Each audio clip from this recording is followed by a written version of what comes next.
Well, for more now, we can speak to the author of Katrina, 10 Years After, Mark Klinedinst. Mark, thanks for joining us.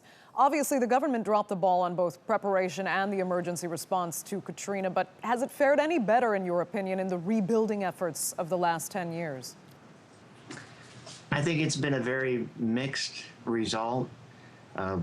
Certain areas of New Orleans have come back and done pretty well, and a lot of it depends on the efforts of people on their own. Construction developers, I think, had designs on the city, and they didn't get participation from all residents of the city. I had a section there about the lower Ninth Ward. There's less than 50% of the residents returned there, and they had trouble because originally I think some of the developers wanted to turn it into parkland and not even allow residents back in. And so that delayed development. So New Orleans is doing well, but not everybody's taking part in that. And tell me, do you think enough has been learned, or could a disaster like Katrina happen again?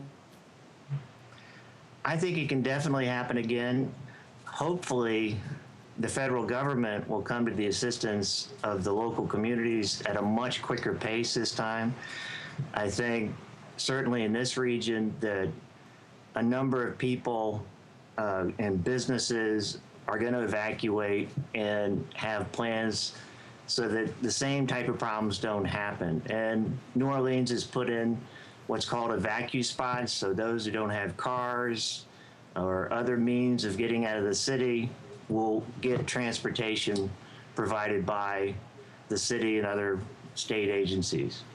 Looking back at the government response then, do you think it was more that they were just miserably unprepared, or was it in large part that they could really not have foreseen how devastating this storm could actually be? I think they knew how devastating it could be. There was an exercise done just about a year before Katrina. They had an exercise called Hurricane Pam. It was a make-believe scenario. So a lot of the things that actually ended up happening in New Orleans, they knew about. Certainly along the Mississippi coast, where the direct impact of the storm just leveled the community hundreds of yards in. Okay. That is very difficult. Okay, Mark Klinedinst, thank you so much for joining us.